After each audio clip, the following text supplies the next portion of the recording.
Good morning, everybody. Welcome, everybody, to today's technical session. It's our pleasure on behalf of Tibetan Buddhist Center, Singapore and Malaysia, and all the joint organizing committee members from 12 various organizations to welcome the speakers, discussant, and the chairperson of today. It's our pleasure to have all of you yesterday at our inaugural session, Vinaya session, and also the public session in the yesterday afternoon. So it's a very good experience for us today. I hope that the next few technical sessions today will be enriching for everybody who have joined us. With that, I will hand over to Brother Tan, the facilitator of today's session, also one of our organizers to facilitate this session. Thank you. Thank you, Sister Winnie. Suki Hotu, venerable members of the Mahasangha, distinguished guests and speakers, my brothers and sisters in the Dhamma. That was Sister Winnie, the chairperson of this International Buddhist Conference, who has worked very hard. And together today, together with the technical team, who is always behind the scene, they have brought us all together. They brought us all together for session 2 of the International Buddhist Conference.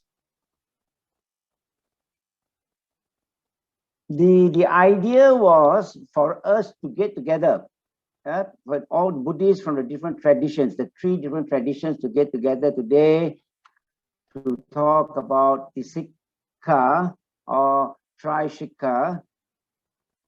The 3 Sikkhā 或者 Tri-Sikkhā 就是这个戒定慧3学，所以我们今天会把我们自己的各个不同传统的见地呢跟看法分享给大家。那昨天我们都有了第1场的这个讨论会，我们讨论是 Sila 就是戒嘛，我们讨论这个就是讨论这个 Sila。那我所知道，据我 that Sila is the fundamental of Samadhi. It's the integral part of Samadhi. It cannot be separated. So today, we have got our distinguished speakers today to share with us on Samadhi from the 3 various traditions.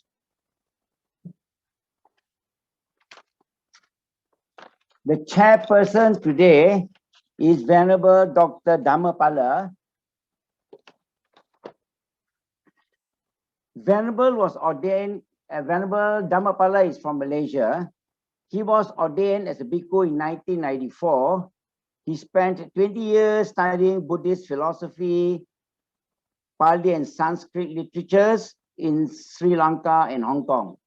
In 2009, he obtained his doctorate of philosophy in Buddhist studies in the University of Hong Kong. After his graduation, he was appointed as chief editor and spiritual director for the Buddhist Door website, which is one of the oldest and largest Buddhist websites in the world. He is the founder and abbot of Brahma Vihara Monastery in Malaysia, and also the founder and abbot of the Bodhivana Monastery in Malaysia. He's also the abbot of the Center of Mindfulness in Hong Kong. So we hand over the session to you, Venerable Dr. Dhammapala. Sadhu, sadhu, sadhu. So thank you, Brother Tan.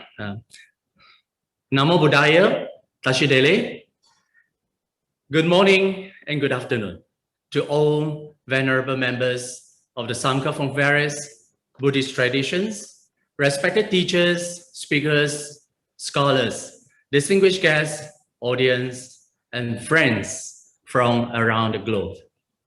A very warm welcome to International Buddhist Conference on the 3 training of morality, concentration, and wisdom.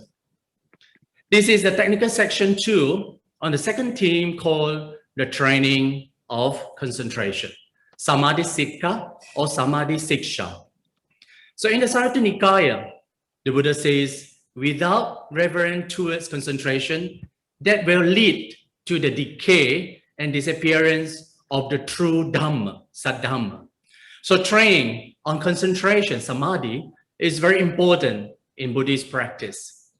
The mind that has been trained in concentration can remain focused on this object without distraction. And this mind, free from distraction, induces a serenity and calmness. So the concentrated mind is like a mirror, reflecting exactly as it is, whatever that placed before it.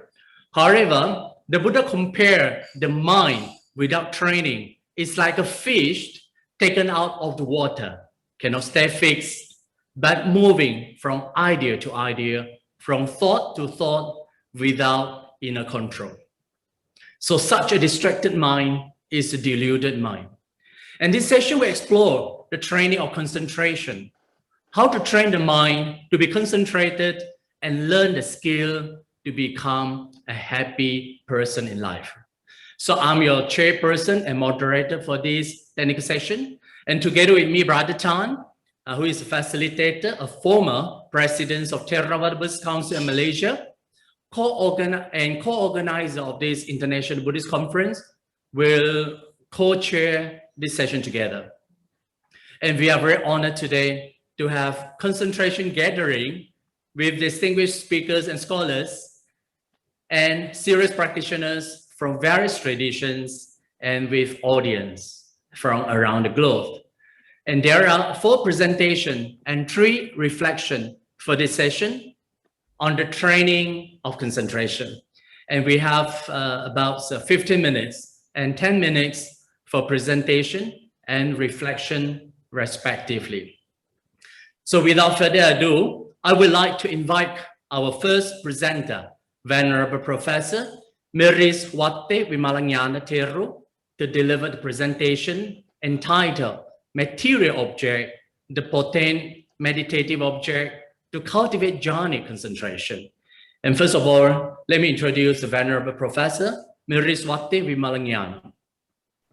Venerable was born in 1977, Sri Lanka, and is currently the professor and head of Department of Buddhist Culture or the Postgraduate Institute of Pali and Buddhist Studies of the University of Kelaniya. And he has served for the University of Peradeniya in Sri Lanka and Sri Lanka Bhikshu University in Anuradhapura, Sri Lanka. And he has published books and a number of research papers.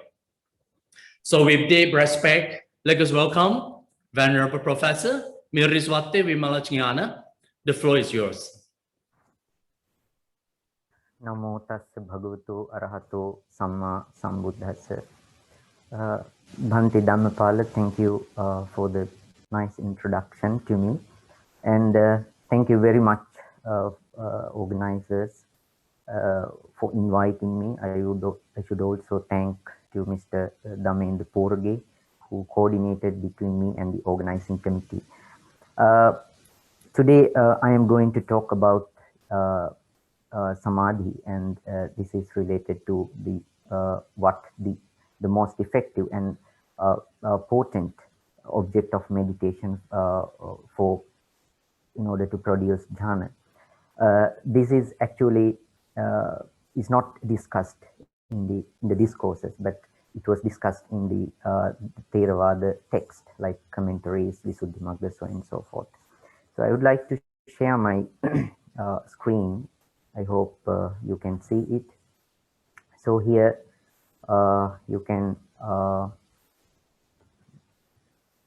see the actual topic of this presentation: material object, potent meditative object to cultivate jhanic concentration. So now basically I would like to tell you that in the Theravada tradition, Samadhi is a dharma, one dharma. So this is slightly different from its understanding of the Madhyamika and the later Mahayana text. For the Theravada traditions, actually dharma is something existing in the sense that it can be experienced. So if it is empirical, if it is possible to be experienced, that is a dharma. But they are not independent, they are independent.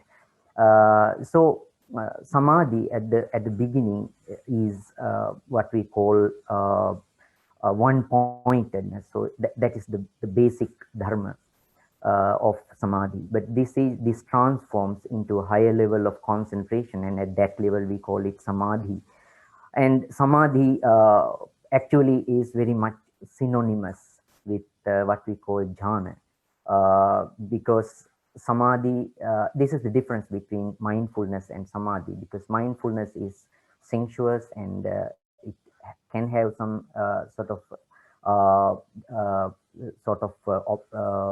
disturbances, but at the same time when you come to samadhi, it is very acute and uninterrupted. So in English we call it trances. So you can hear when the concentration is in non-sensuous, so the experience of jhana or samadhi is a non-sensuous experience, acute and stable to exist uninterrupted for a particular period of time, it is called jhana. So that is the basic introduction. Now, if you look at samadhi, actually samadhi or jhana, as I introduced a little while ago, is not merely a transformation of mind from sensuous to non-sensuous. So it's actually a broader technical term, but it's a very difficult term to define. Even in the Pali text, samadhi is not very much defined. But if you look at Pali text, the text of Pali tradition closely, you can find some definitions or some description. You can give some descriptions about what samadhi is. So here I have given some 5 basic introductions to samadhi. So one is that it is as I said you earlier, it's a transformation of mind from sensuous to non-sensuous. That is why we call it Rupa Jhana. We are talking about Rupa Jhana and Arupa Jhana. It is not sensuous, but it belongs to the material world or non-material realm of meditation. And the other thing is the meditative experience derived from a particular object of meditation. It can be material or mental. You know that, for example, if you take metta, it is a mental object. It's a dharma. But if you take something like respiration or body, that is material. So it can be either material, the object can be either material or mental. A factor that experience beauty of the light of forms due to meditative objects. So in Pali, we have these 2 words, obhaso and dasanam. So actually the dhyana can produce a beautiful experience of different, it can produce a beautiful image of the object of meditation itself, and it can create the light. So even in the lower level of meditation, even we can experience some light if you progress properly in the meditation. But sometimes it can mislead you. But if you properly control over it, actually you progress. An acute cognitive factor that brings about higher level of direct knowledge. So in the suttas, in the discourses, you can see at 4 jhanas, the 4 material jhanas and the formless jhanas. Mostly the 4 material jhanas are introduced as the prerequisites for jnana dasana, that is knowing and seeing. So without some form of jhanic, samadhi, you cannot have direct experience or direct knowledge, what is called in Pali as yatha bhuta jnana dasana, knowing and seeing as they are, as the things they are, as the phenomena they are. The last thing is a cause of high level of bodily and mental ease, and piti and sukha are there, or basically the 2 elements of this bodily ease and that you can experience in the jhanas. So when you from that we will come to these 2 forms of jhana. So I explained earlier also these 2 forms of jhana, form jhana and formless jhana. But the basic thing you have to understand is actually the form jhana doesn't mean that you don't have the object should be, the object of meditation should be. 有色的话，就是这个禅修所依境呢是有形有色的。 Is material, or you have the bodily sensation, so the feeling of body. The material, when you come to non-material, formless jhana, actually it means you don't, the object of meditation is not, is mental or is not material, and you don't have bodily experience. Okay, when we come here, the transition thing, this is very important. Actually, we have to know that this is a transformation of mind. In this actually, this is happening only in the meditation. This is very important. Mindfulness can happen in the normal ordinary experience, but jhanic or the samadhi is something totally something happening in the yogic meditation. So there should be a transformation. The text describe how this transformation is taking place, and there's a big difference. There is much discussions about how the ordinary experience of the object of meditation changes within the meditation when you come from the jhanic, from the sensuous experience to non-sensuous. One example is even the respiration can be felt like a garland. So it's a beautiful experience, which is not the ordinary experience of respiration, but it's a beautiful experience of, you know, respiration, which is like a, you know, it's like a garland, something. I think this is a metaphor to give some idea of beauty about the experience of jhana. So now actually this is called the change of the nimitta. So the nimitta, there is a different kind of mental sign of the object of meditation when you come from the non-sensuous sensuous to non-sensuous. Now we have 40 in the traditional traditionally in the text we have 40 objects of meditation. Generally they can be categorized into 3. They are the material objects, like for example respiration and kasina. Mental objects like we have these thoughts in mind that we concentrate on chittanupassana, the thoughts of mind. And then concepts like charity and chaga or Buddha or divine beings, actually they are concepts, they are not actual things. So so these objects can be divided into these 3, the material objects, mental objects, and concepts. So now there is this question actually, what is the most potent, the most effective you know, type of meditations which can produce or easily produce or which can produce the highest level of samadhi. So this is actually was not, as I said earlier, was not discussed in the discourses, but later on the scholars and the medicants in the Buddhist tradition wanted to explain these things systematically and theoretically. So they brought about produced this discussion. So now in the Visuddhimagga and in the commentaries we have these descriptions. There are 2 meditations which can produce 4 material jhanas themselves. What are they? The respiration and kasina. You know what kasina means. We have respiration is anapanasati, the meditation on anapanasati. The kasinas are a type of earthen clay-made circular slabs which are colored in blue, red, so on and so forth. So only these 2 can produce 4 material jhanas themselves according to the text. The 10 types of foulness, that is the 10 stages of the decaying of the body, can produce only first form trance.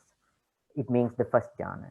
And the first 3 divine abodes, that metta, karuna, mudita, can produce 3 material trances. So they are sort of more potent than the second category. So metta, karuna and mudita can produce first jhana, second jhana, and third jhana. The fourth one, the fourth divine abode, that is upekka, can produce only the last material trance.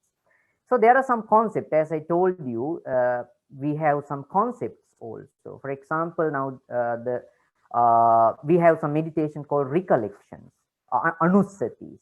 So these recollections or anusatis, for example, we have the anusati or the recollection on Buddha, we have recollection on Dhamma, Sangha, morality, charity, divine beings, body, death, so and so forth. So here, actually, they can produce access concentration only. What is access concentration? Access concentration is not a complete jhana or samadhi. So it is a level of concentration approximate to trance. So it's not an actual trance, but it is a level of approximate level of samadhi. So there is this difference. So the true samadhi is called appana samadhi. So I think here the true concentration or full concentration is called appana, and the approximate level of concentration is called Upachara Samadhi, or otherwise excess concentration in English.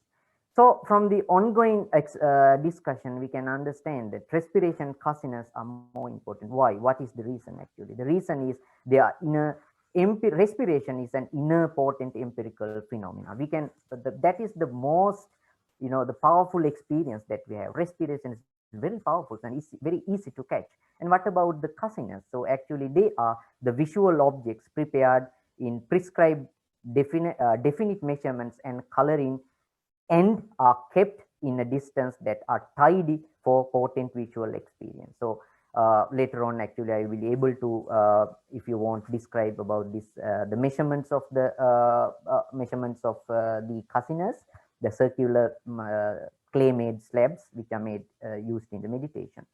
So they can produce a very strong sign which is called nimitta in Pali in meditation, which is very which makes it easy for us to capture and by that produce 4 material jhanas themselves. Now there is another important thing, and this discussion produces answers to one of the important questions in the Buddhist tradition, that is it possible for someone to go to the immaterial jhanas, formless jhanas, without producing material jhanas first of all? So now as far as I know, the formless jhanas, the arupavachara jhanas, are not given as prerequisites. They themselves, okay, they alone are not given as prerequisites for jnana and dasana, direct knowledge, but they are given either with, they are given always, if they are indicated, they are named, they are given as prerequisites for jnana, dasana, knowing and seeing, they are always given with material jhanas, 4 material jhanas. So I have given here that actually formless jhanas are described being possible to be attained by transcending the perception of the matter and gross material impact. So in the discourses themselves, the formless jhanas are described in such a way that they are to be attained, they are introduced in such a way that they are to be attained only transcending the experience of matter. So here it is given the transcending the perception of matter and gross material impact. So in that sense, there is, we can sort of surmise with that this material jhanas are so important first of all to attain, and if you want to go to formless jhanas, you have to first attain to form jhanas and transcend that level and select one or the other formless meditative object of meditation and to go there. So what I want to say is that this material kind of experience of the object of meditation is so important when you talk about the progress of samadhi and or in other words jhana. Thank you very much. Later on I would like to answer your question if there are any. Thank you. So thank you very much, Venerable Professor's informative presentation. And Venerable has introduced us the effective meditation for attaining concentration. And this concentration experience is in the higher level of non-sensuous experience, like in the Rupa Dhatu. And through this continuous, uninterrupted practice of concentration for some times, one attains jhana. And Venerable also offers other characteristics of concentration. For example, concentration brings about mental joys and happiness. In Pali, it's called piti and sukha. And further, he says in the Visuddhimagga and other commentaries, there are 40 types of meditation. And not all types of meditations are capable of reaching full concentration. Of all types of concentration, of all types of meditation, particularly the material object of meditation, he gave an example of respiration types of meditation and the Kashina types of meditation. They are the strongest in generating concentration and giving rise to 4 jhanas. And once again, thank you very much, Venerable Professor Vimalajnana. So next, we shall invite the second presenter, Venerable Dhammadipa, and he presents a presentation entitled Samādhi-sikkhā in the Sanskrit Chinese tradition. And Venerable Dhammadipā was born in 1949 in Czechoslovakia. Yeah? And he received the full Theravada Bhikkhu ordination in Sri Lanka in 1987, where he practiced meditation under the guidance of his preceptor, Venerable Jnana Rama Mahathera. So in 1989, he received the threefold ordination as a Mahayana monk in Shilai Temple, Los Angeles, and began Dhamma teaching in US, Germany, and Taiwan. So in 1996, Venerable went to Myanmar to practice meditation under the Venerable Pa Sayadaw and was recognized by the Sayadaw to be the first of the Sayadaw's Western disciple qualified to teach meditation.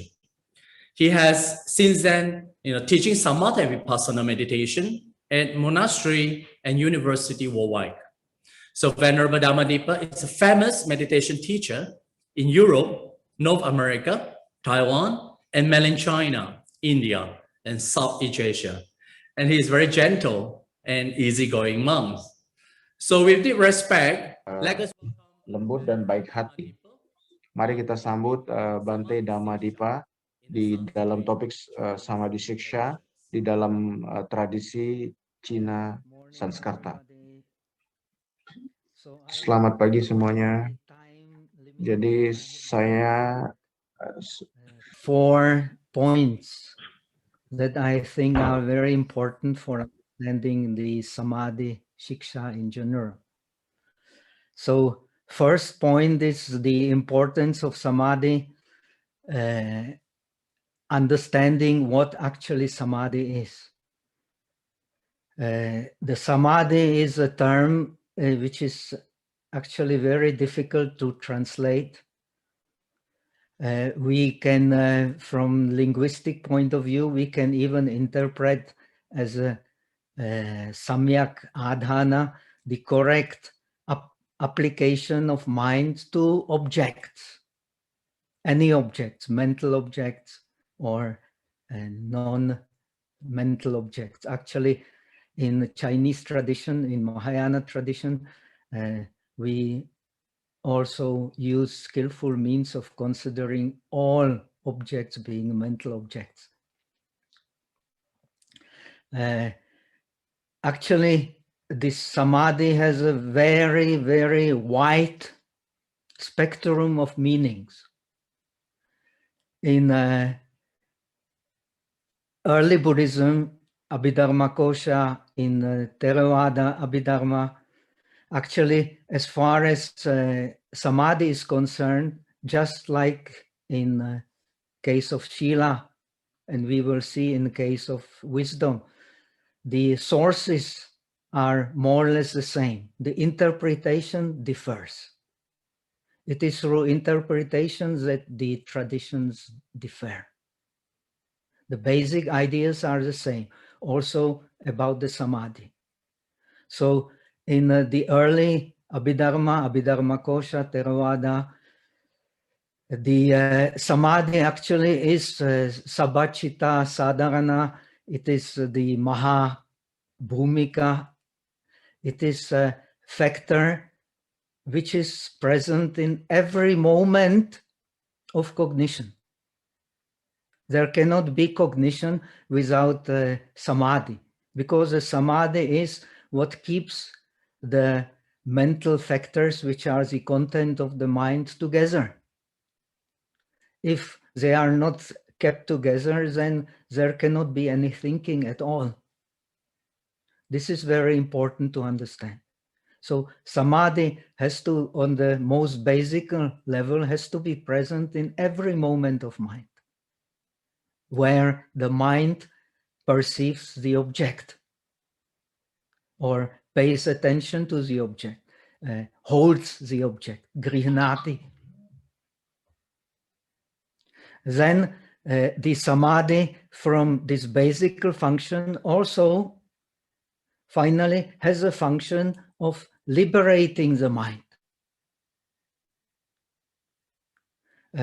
There is real Samadhi is always joined with wisdom. And this interpretation is a little different in the northern tradition, in southern tradition.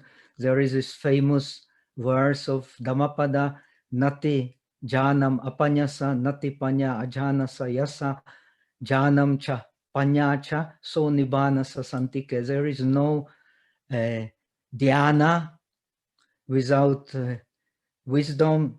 There is no wisdom without dhyana. One who has wisdom and dhyana, he is close to the liberation. So we come to the next point, which is according to the Buddhist tradition, all Buddhist traditions, actually sila is also the content of realization. There is no Buddha without a sila.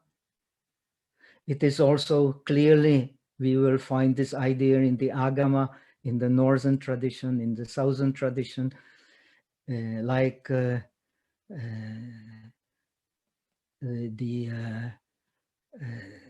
Samyutta Nikaya, Samudra Sutta. You have the I is the ocean, one who in this great ocean of the I can tolerate the waves of the colors. He can cross the great ocean. Similarly, the mind is a great ocean, one who can tolerate in the waves of the mind, being the mental objects. He can cross the great ocean. It means the essence of sila, the Indriya Samvara, is also the liberation. We cannot have liberation without the control of the senses. Samadhi also is the content of liberation. The difference between non-liberated person and liberated person is that a liberated person cannot lose his samadhi. His samadhi becomes continuous. Whether he be an arahat, a pratyeka Buddha, or the perfect Buddha, his samadhi will be continuous. Therefore, he is Buddha. This is very important to understand. Now, the next point I would like to point out is the special features of the interpretation of samadhi.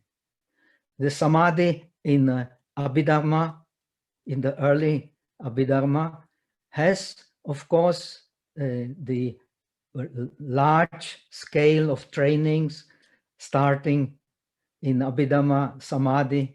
The Samadhi is described as 8 samapatis. As Venerable has pointed out, it is the synonym of dhyana or jhana. 8 samapatis in Abhidharma is the content of Samadhi. And there is no Samadhi. There is no liberation without Samadhi. Impossible. The Samadhi is the content of liberation. This is very important. Now, because in jhana, the yogi is, so to say, bound to the object. He merges with the object and his mind cannot move. This is the nature of the jhana. The mind cannot move. So the mind is bound. The only state of jhana where the mind is not bound is when the mind has supernatural powers. The mind in the state of supernatural powers has the power of dhyana but can move. But the ordinary mind in dhyana, it is merged with the object and cannot move. So in Northern Buddhism, this kind of situation came to be considered as some kind of hindrance for wisdom. In wisdom, the mind, the perfect situation is that wisdom and concentration, they move like two wheels of the chariot. This is a perfect situation. If one is higher than the other, then the chariot will be in trouble. If the both are on the same level, we are in the state of a liberated mind. And the training for this liberated mind is actually the same.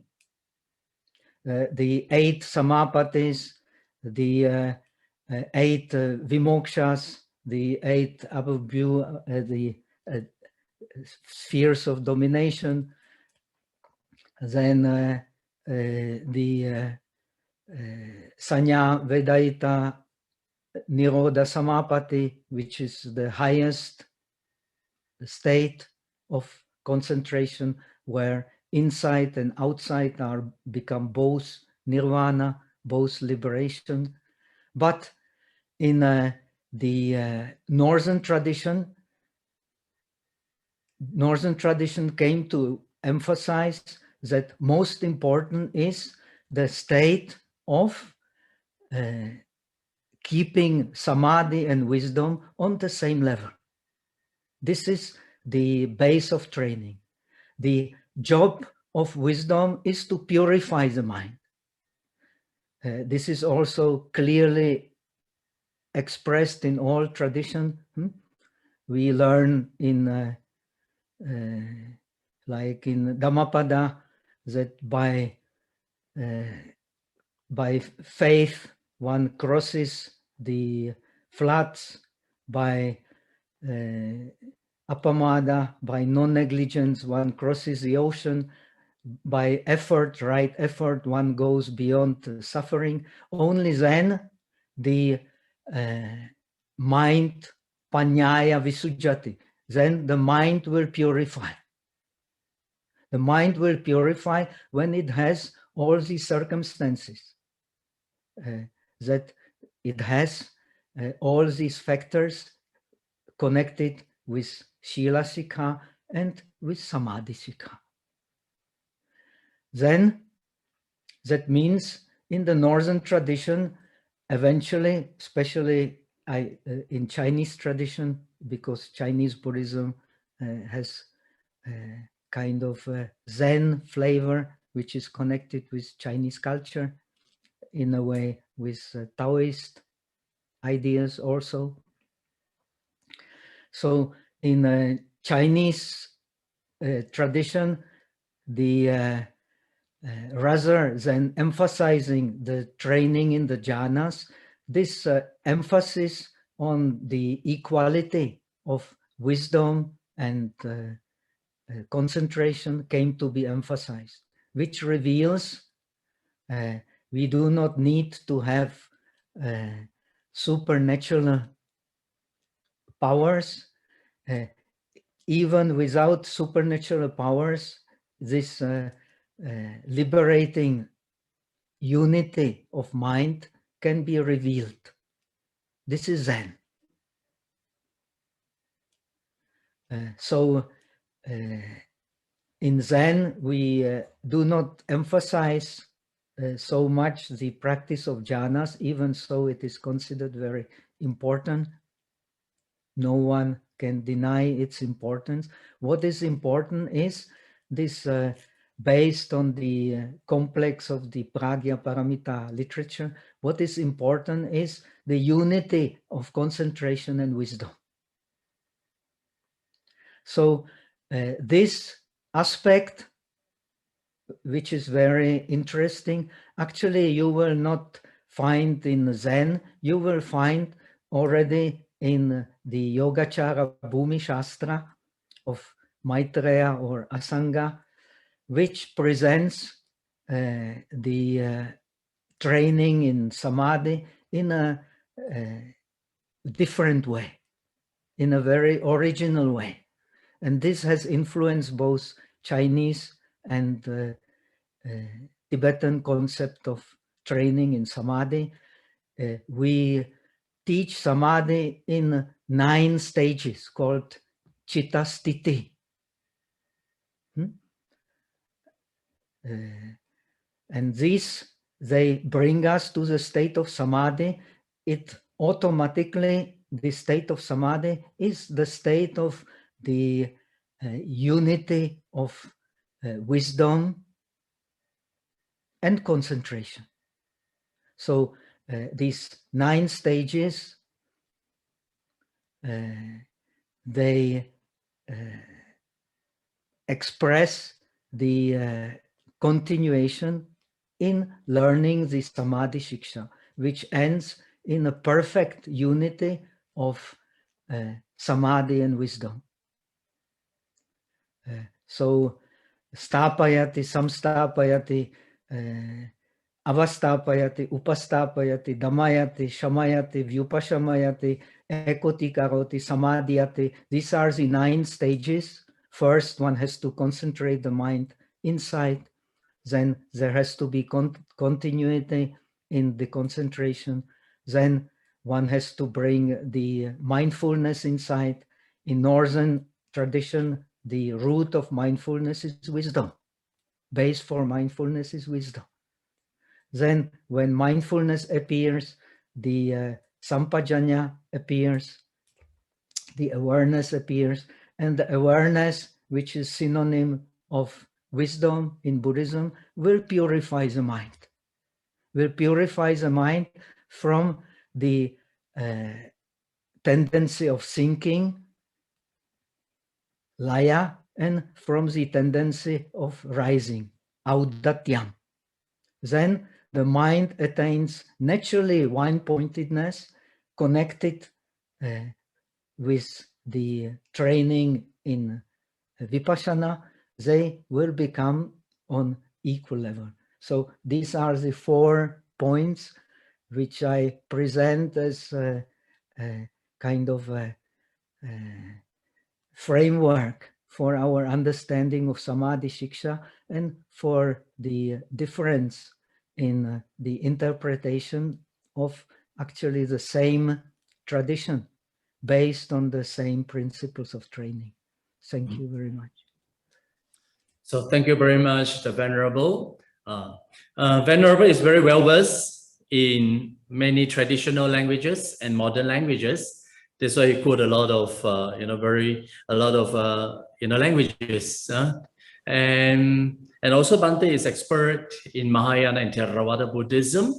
And Venerable says, for any practitioner, irrespective of any tradition, if without mastering of completing of 3 training, Sila, Samadhi, and Panya, and there is no way that one can attain liberation. And Venerable quotes from the Shravaka Jnana, there is the vehicle of a disciple with regard to the interpretation of concentration. And Shravaka Jnana, vehicle of disciple, interprets the right concentration as the 9 attainment, if I'm not mistaken, 9 attainment. It means that the 4 rupa jhana, 4 arupa jhana, and 1 attainment in the cessation of mental formation is Nirodha Samapatti. And then they equated the perfection in concentration with the perfection in wisdom. And this perfection requires the uninterrupted practice of right mindfulness, which include both wisdom and concentration in regards to all objects. And thank you very much for Venerable insightful presentation. Now, we come to the 3rd presenter, Venerable Yong Minjoo Rinpoche. I hope I read your name correctly. And we shall invite our next presenter. I think many people know you, and however, I still need to briefly introduce you. And Rinpoche was born in 1975, and he is a Tibetan teacher and master of Karma Kagyu and Nyingma lineage of Tibetan Buddhism. And he has authored 2 best-selling books. One of his books is called The Joys of Living, Unlocking the Secret and Science of Happiness. debuted on the New York Times bestseller list and has been translated into 20 languages. And one of the Minjoo Rinpoche's greatest passion in bringing the practice of meditation to people from all walks of life.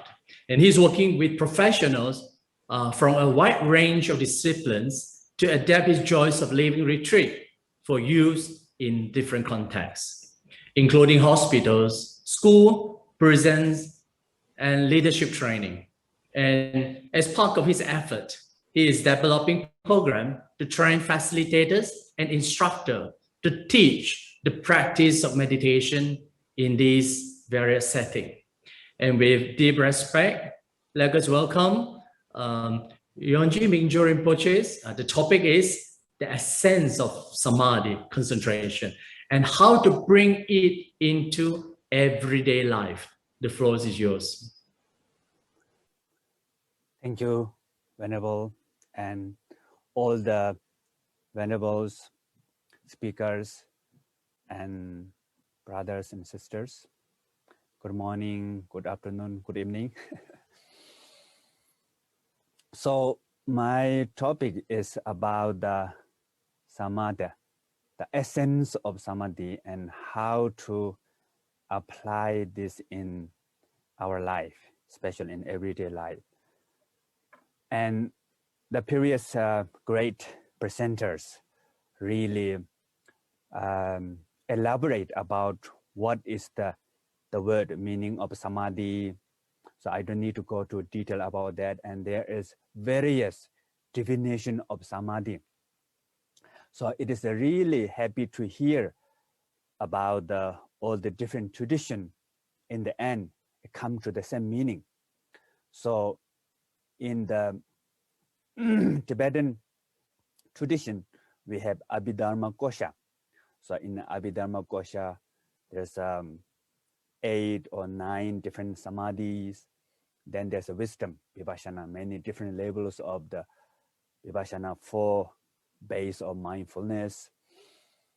So it is very happy to hear now from the Theravadan tradition, although there's a little bit slightly different word, different package, but same meaning. And from the Mahayana tradition, in Tibetan Buddhism, we have the Panchaparamita, the text. So there's also really emphasis about the union of Samadhi and the wisdom together. So it's very happy to hear these different traditions coming together, and very happy to be here with this dialogue with the different traditions also. So now, how to practice Samadhi in everyday life? So there's a very famous story in Tibet.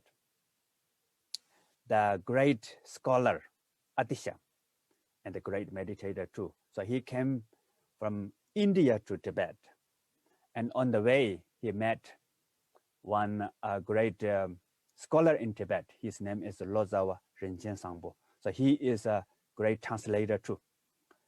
So he went to India, east, south, west, north, many different parts of India, and he learned all the Buddha Dharma according to Pali tradition, Sanskrit tradition, all of those. And he went back to Tibet and taught many those teachings to the many peoples in Tibet.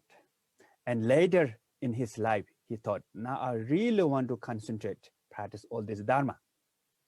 So he made his retreat house, 3 floors, 1st floor, 2nd floor, 3rd floor, and he practiced the Pali tradition, Sanskrit tradition in different floors. Then one time he heard that the Adisha was coming to Tibet. So he really wanted to come to meet Adisha, and he met Adisha. And they have a lot of great discussion. And Adisha said, oh, actually, I don't need to come to Tibet. Such learned and a great meditator like you in Tibet, then I don't need to come. Then Adisha asked him, now, how you can practice all this Dharma in one cushion? And he said, morning I go to the first floor, and then the second floor, and after that evening I go to the third floor, and I practice all these different levels. And Aditya said, oh, now I know why I have to come to Tibet. So Aditya said, you have to practice all this Dharma in one cushion. So normally what we call 84,000 of the Buddha's teaching, we need to practice on one cushion. So how to practice on one cushion? The important is, let's say, so we choose one particular meditation technique, breathing meditation. So Anapanasati in the Pali language, what we call to be aware of the breathing coming in, the breath coming in and going. So there's many various meditation techniques, but the breathing is the most famous and one of the most easy one. So when we practice this breathing meditation, the first important, develop renunciation. Really, the purpose, want to practice this breathing meditation to be free from samsara, to achieve nirvana. Then we take refuge. So Buddha, Dharma, Sangha, Buddha as teacher, Dharma as path, Sangha as friend or path. So refuge. Then we add bodhicitta, especially if you are the Mahayana practice. So the bodhicitta here is, I want to practice this meditation. The motivation is, I want to help to others. So if we transform, if everybody in the world, if we transform, then the world transform. The problem is, we don't want to transform ourselves. We want to change the world. So that's the problem. So in the past, a lot of dictators, they want to change the world. And what happened? In the end, the world become chaotic.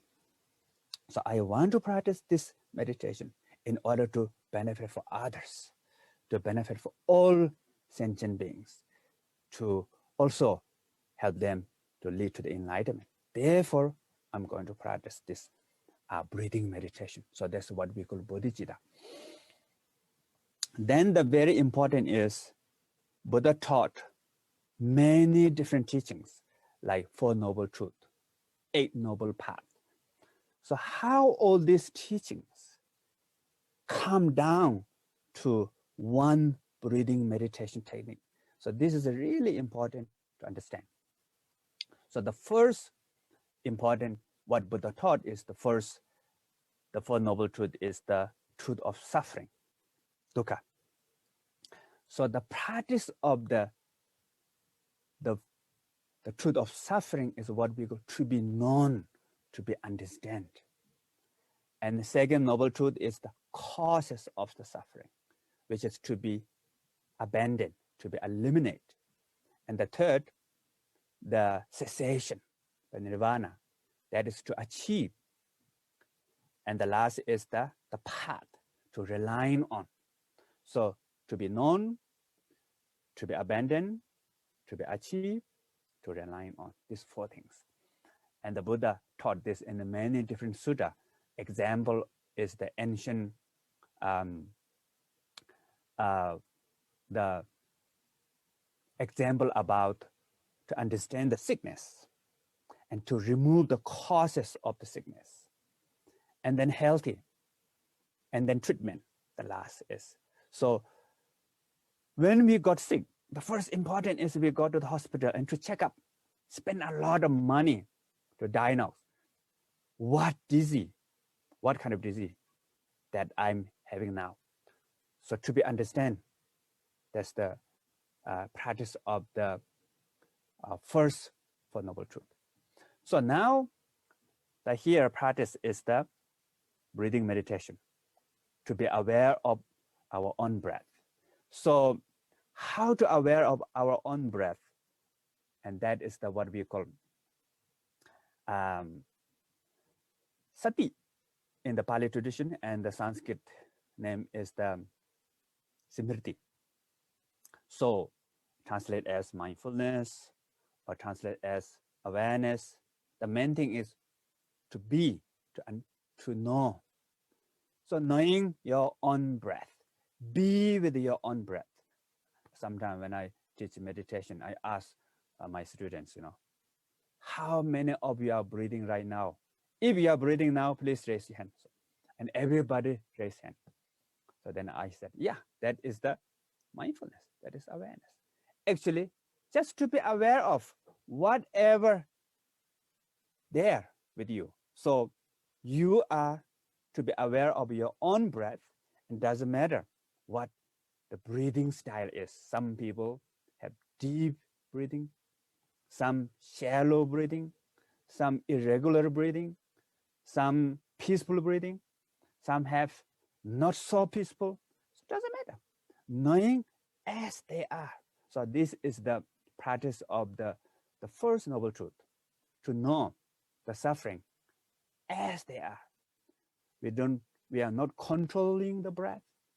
So just be with whatever breath you have, breathing in, breathing out, breathing in, breathing out. So then what happened is the cause of suffering. So the second noble truth is the cause of suffering is three. So Lobha, Dosa, Mula in the Pali language, and Sanskrit is Mula is the same, and Raga or Desha, but the main meaning is the same thing. So the basis of suffering is the Mula, which is ignorant. And then there's two things, aversion and craving. So craving and aversion. These three are the root of suffering, cause of the problem. So when we watch our breath, certainly what we call the monkey mind will come up. Bala, bala, bala, bala, yada, yada, yada, yada. Oops. I remember my, to-do list. Oops. I said something wrong with someone. I'm regret, guilt. Oh, my deadline. When I have to finish this job. So there's stress. And there's a lot of chats going on in your mind. So when these things comes, what we do? Accept it. Let them come, let them go. So this is the practice of how to letting go of aversion. So we try to be kind to ourselves, try to accept, try to allow thought and emotion. If you try to fight with them, they become worse. So normally I give example about, please, 1 minute, don't think about the pizza. And then when we say, don't think about pizza, don't think about pizza, what happened? The more pizza will come. So pizza become louder and clear. And after a certain level, pizza is all over in our mind. Then we have misunderstanding about meditation. So many people think meditation is think of nothing, no pizza, breathing, no pizza. Then what happened? We are very busy with not try to think of pizza, then we forget the breath. So here the main important point is let pizza come. 2 pizza, 3 pizza, 4 pizza, 5 pizza. If the 10 pizza comes around you, let them come. But the most important is don't forget the breath. Be with the breath. As long as if we remember our own breath, let pizza come. Okay. Bala, bala, bala, yada, yada. Okay. So that is the awareness. That is the mindfulness. Just be with the breath.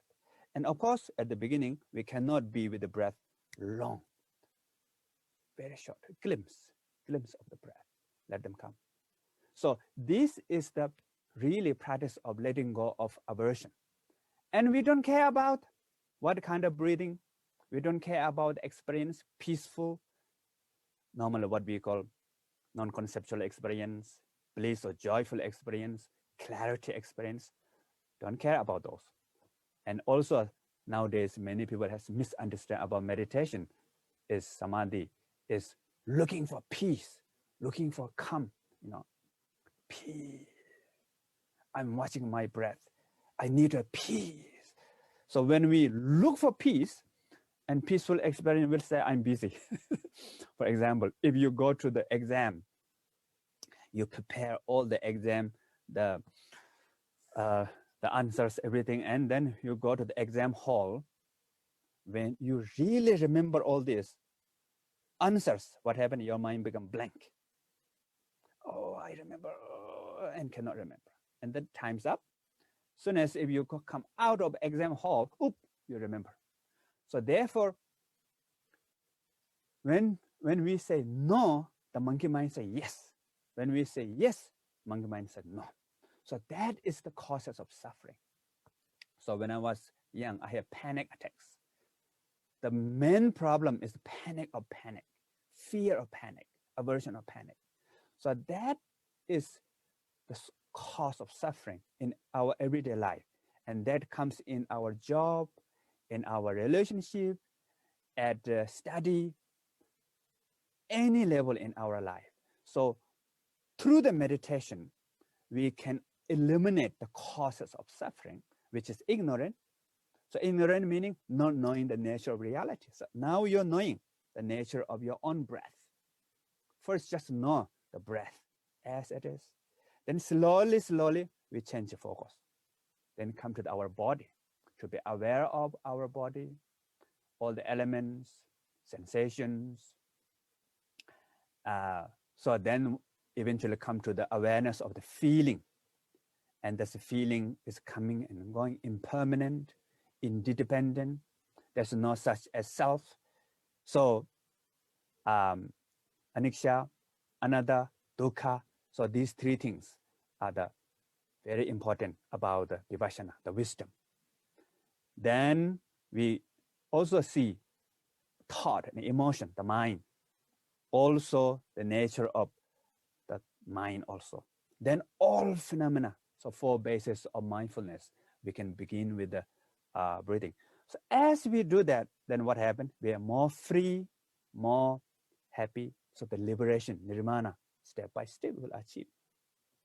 So then that ongoing practice is the path. So when we do that, then there is all the 4 Dharma, the 4 Noble Truth practice also together, begin with the breath, and also the 8. The right view, right motivation, and speech, action, livelihood, and effort, samadhi, and meditation, all are there together with the one meditation practice. So I think this is really important that we can apply in our everyday life, and the formal meditation should be fully time dedicated with the meditation with the silent, but informal meditation, we can practice meditation everywhere, anytime, while we are talking, walking, driving, study, anywhere.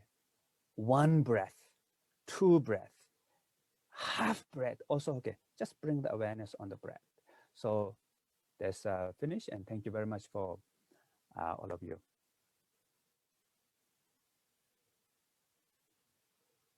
Venerable Rinpoche is very well known for his teaching of joyful meditation and to teach people how to become a happy person.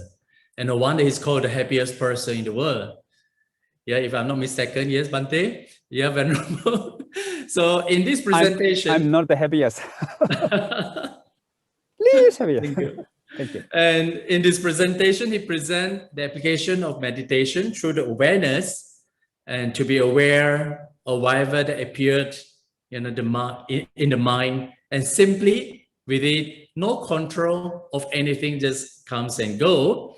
And he said that the mind is like a monkey, tainted by greed, hatred, and delusion. And he gives useful tips, be aware of it, or simply be with it. In this way, our mind will be free from greed, hatred, and delusion. And he further says that the concentration consists of samatha and vipassana, and they are interdependent. Finally, when one sees the truth of non-self, he will see the emptiness, and he achieved the liberation. And thank you very much for your wonderful teaching on meditation.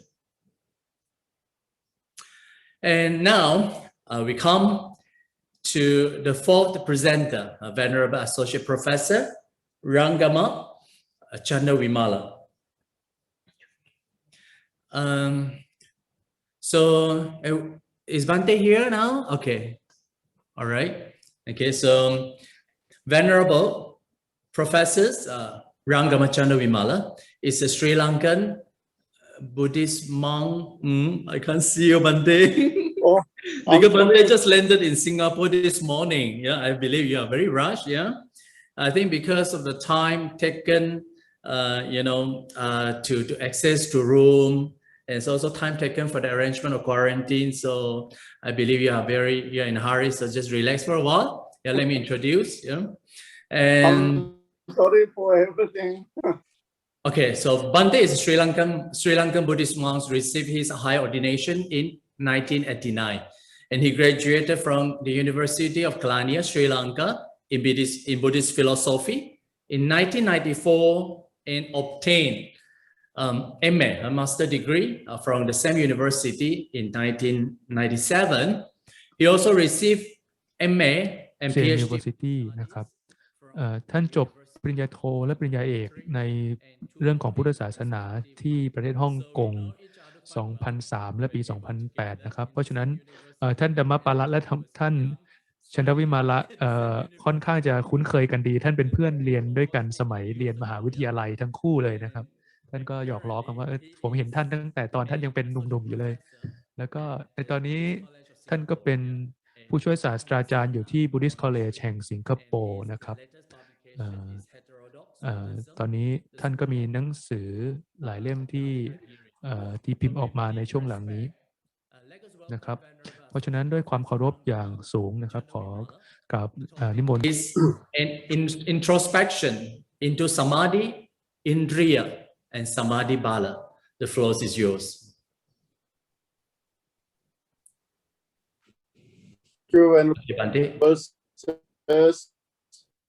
Is Dalai Lama. Can you hear me, Venerable? Venerable, can you hear me? Yeah, we can hear you. Proceed, Thank you very much.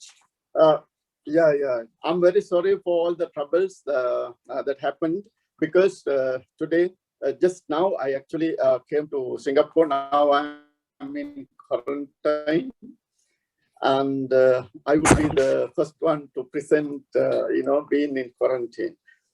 So I'm very grateful and thankful for the organizers and also especially my friend, Brother Wilson, for inviting me for this great international conference. And it is an honor actually for me to participate with this conference and also share some views with my colleagues and also the friends in the Dhamma around the world. And again, actually, I'm very thankful for organizing this kind of conference for the world today, because the whole world is facing a big panic at the moment, actually, because of the epidemic happening around the world. So anyway, thank you, Venerable Dhammapala, being my chairperson today, and you are one of my great friends for many years. And today I'm going to actually give a very short speech, and I had to change a lot of things because of the things happen, and Brother Vinny have been helping me over 1 hour to come to this conference because of technical issues. Now I'm only using my phone. I cannot use my computer because I didn't use my computer for more than 1 year. Something had happened with it.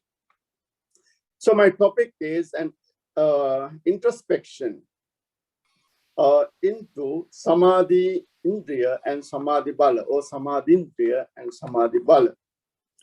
So this is my outline for the talk. Epistemological and soteriological aspects of Samadhi in Pali Buddhism. And the second point is cultivation of Samadhi-Indriya and Samadhi Bala. And the third one is spiritual faculty of Samadhi. and spiritual faculty of spiritual power of Samadhi, and then applicability of Samadhi in everyday life. These are the outlines here that I'm going to just briefly explain. Actually, whenever we learn the Dhamma, especially, the practice is the most important part. We know that learning and practice should go together. Probably a lot of speakers you have mentioned and talked about the Sila, this part.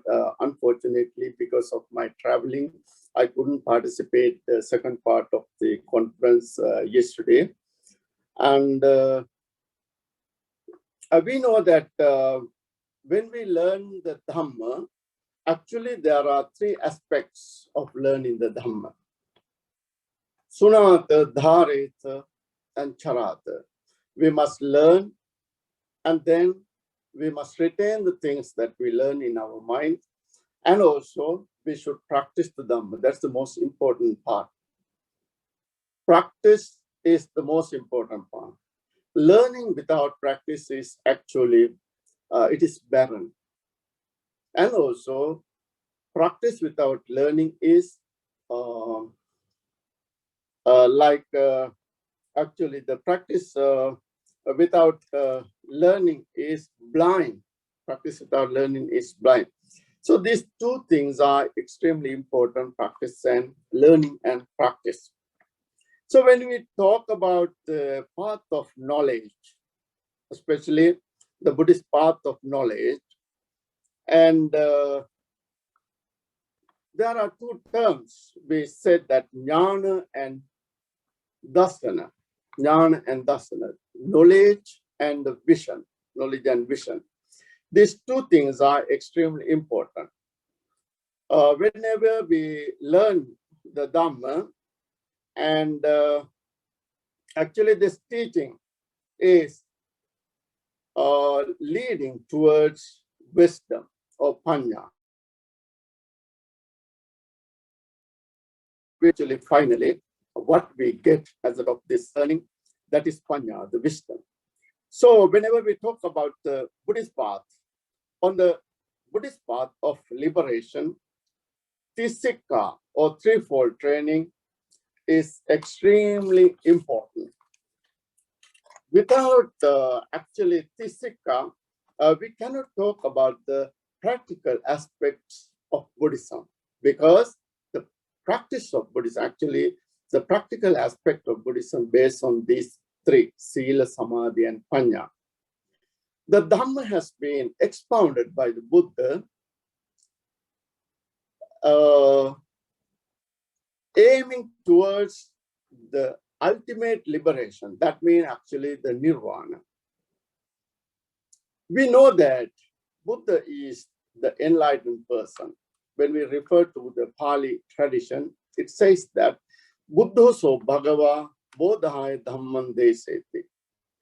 Danto so Bhagava Dhammataya Dhamman Deseti. Santo so Bhagava Samadhaya Dhamman Deseti. Tinno so Bhagava Taranaya Dhamman Deseti. Parinibbuto so Bhagava Parinibbanaya Dhamman Deseti. This is the actually the final aim of Buddhism. If I just explain the English meaning of these Pali statements, they go like this. The Blessed One who attained the enlightenment teaches the Dhamma to attain the enlightenment. The Blessed One who is tamed teaches the Dhamma for taming, actually taming of the beings. The Peaceful One who attained the peacefulness teaches the Dhamma for peace of all beings.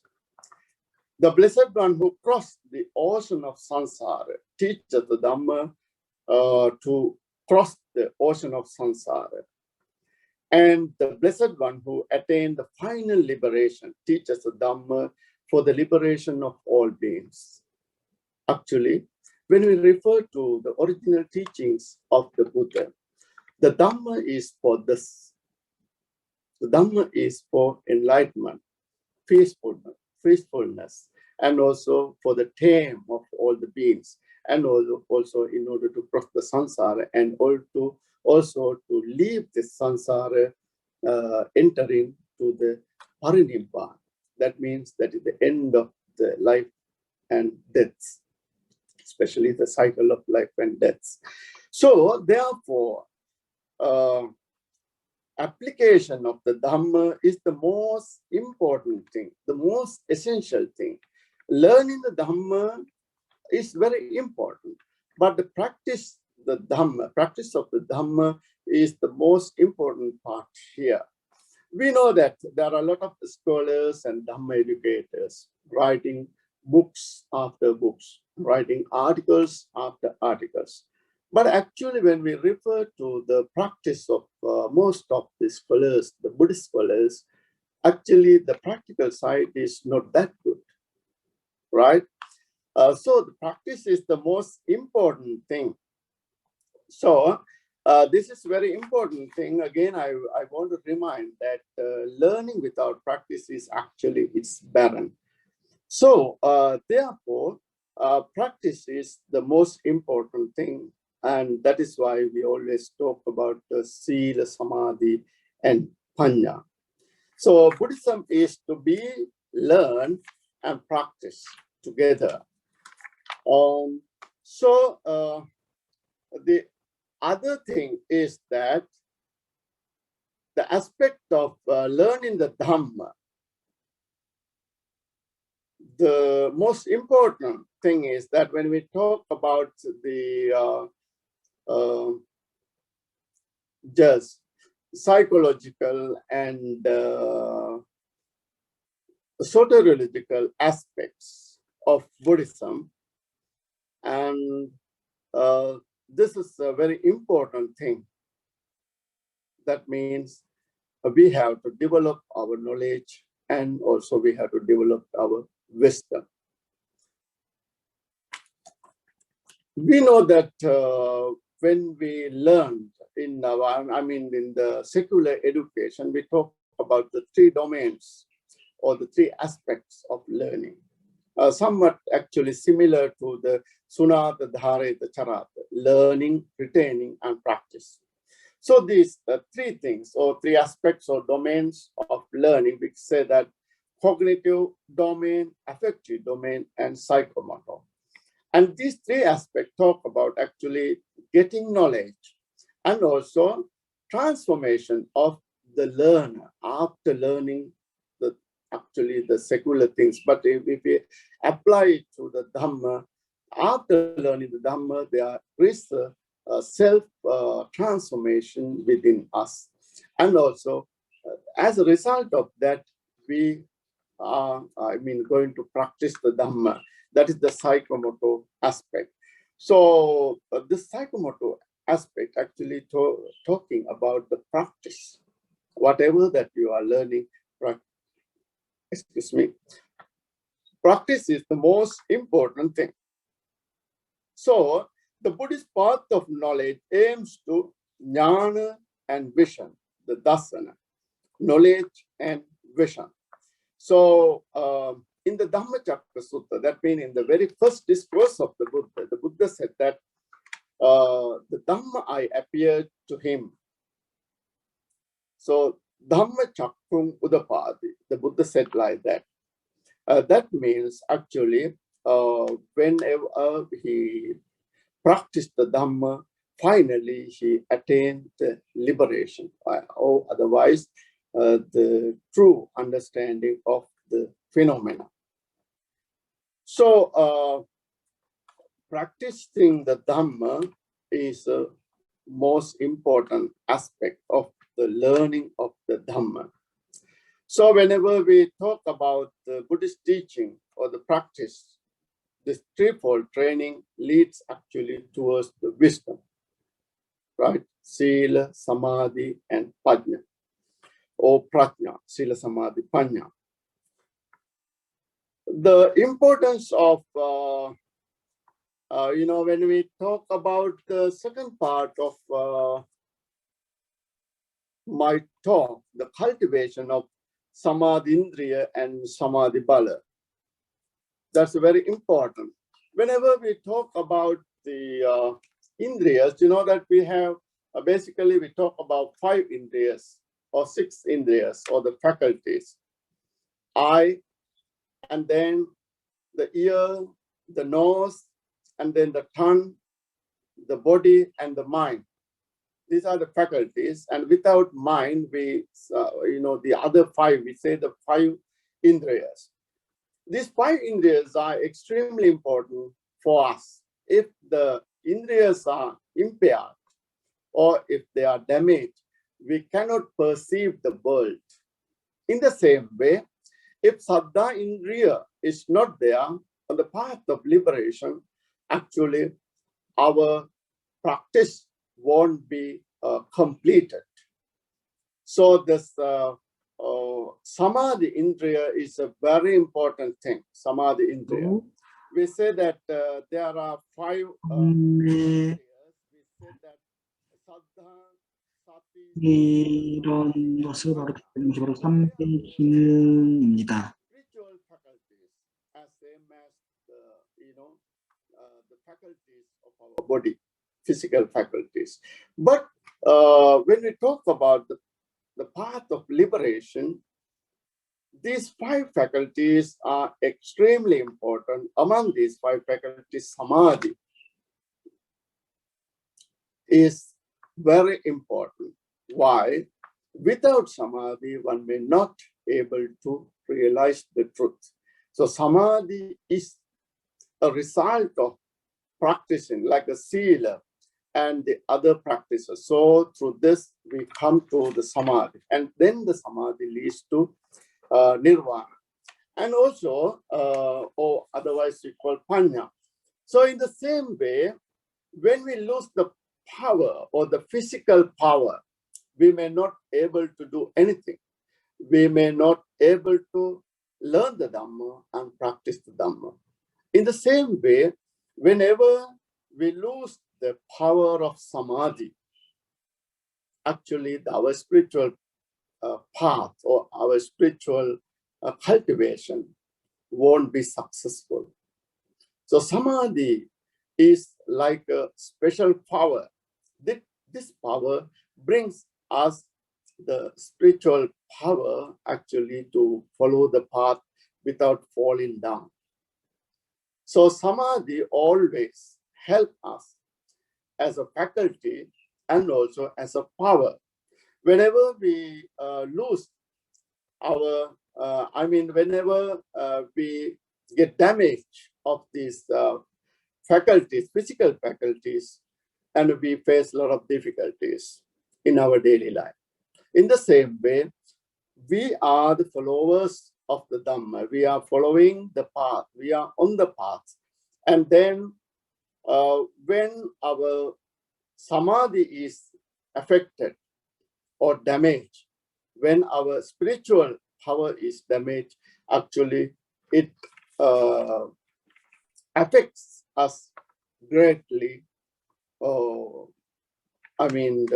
To follow this path effectively. So each one should develop this spiritual faculty of Samadhi and also spiritual power of Samadhi. Without these two, it is very hard to realize the truth.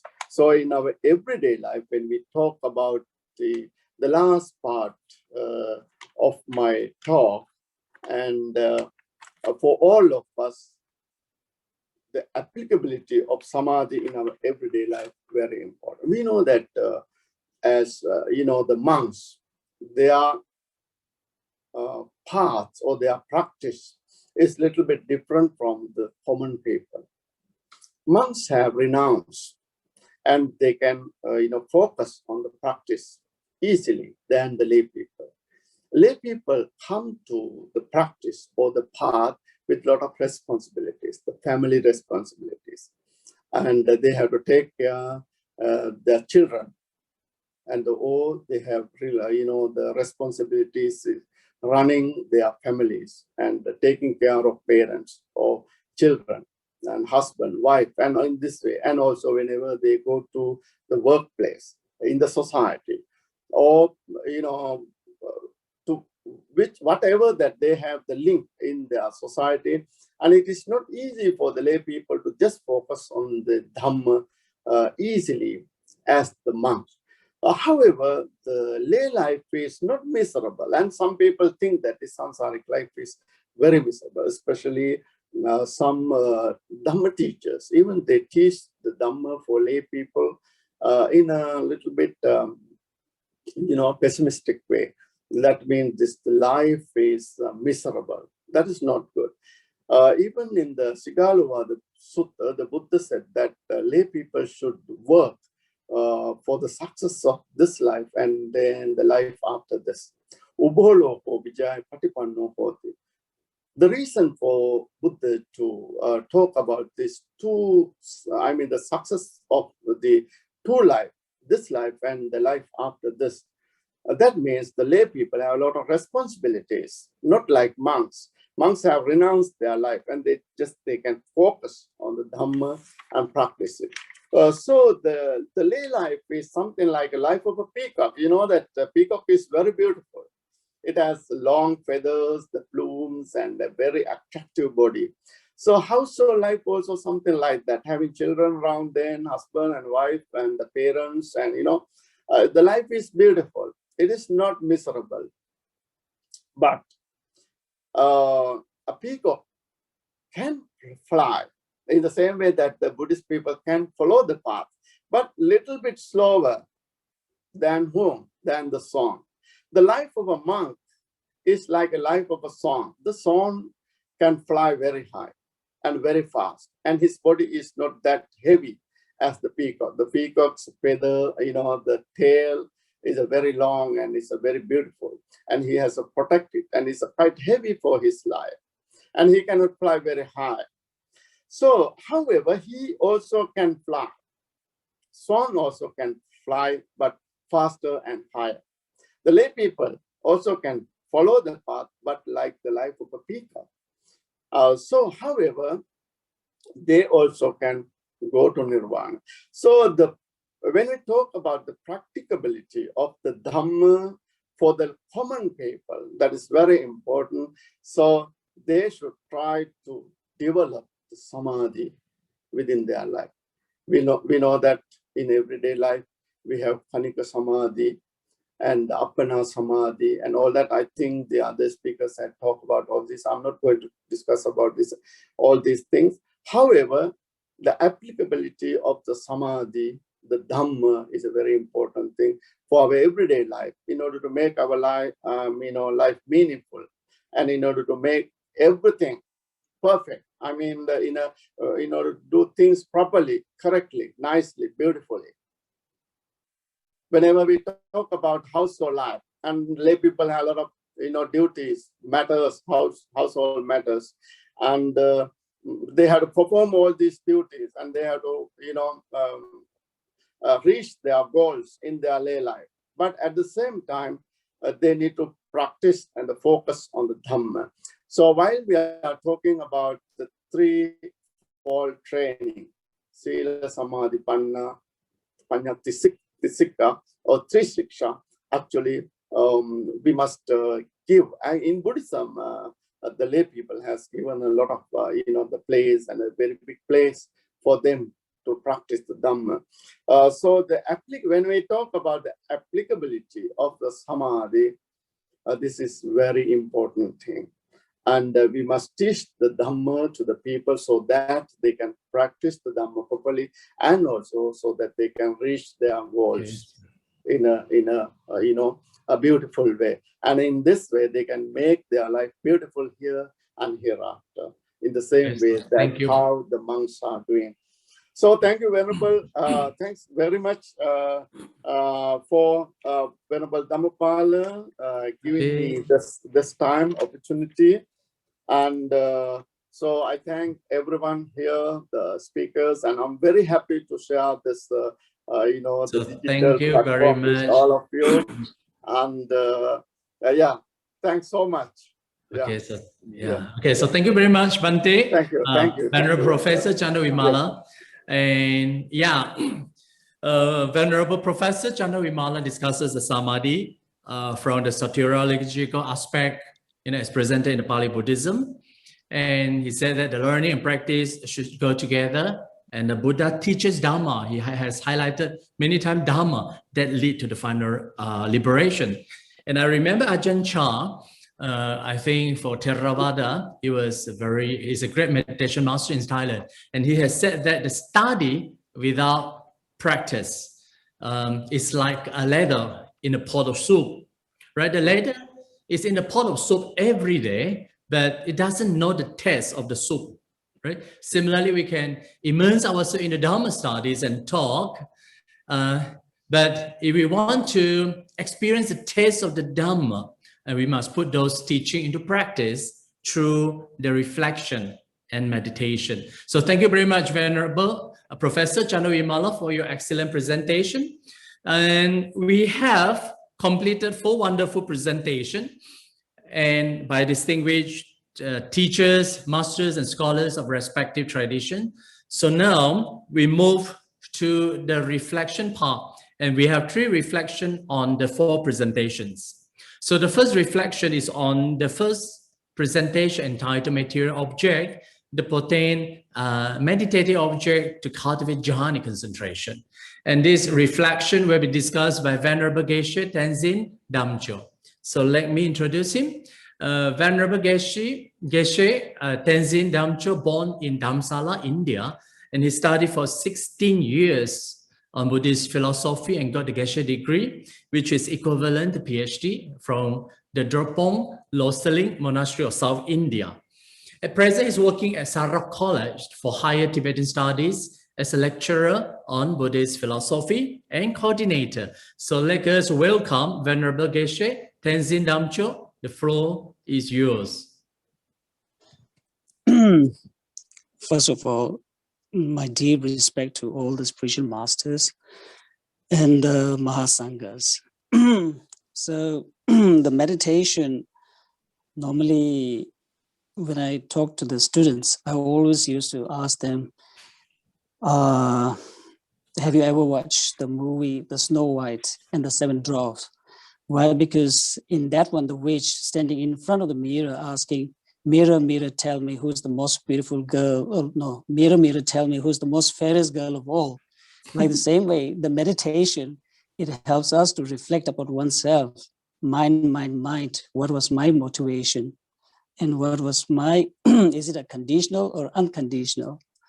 So as for the meditation, it was when I listened to all the earlier speakers, and the presentation, when we look from the Mahayana or from the Sanskrit tradition or also from the Pali tradition, so we have like lots of similarities. And also when we talk about the 3 higher trainings, it also like talks about the importance of the meditation, and also in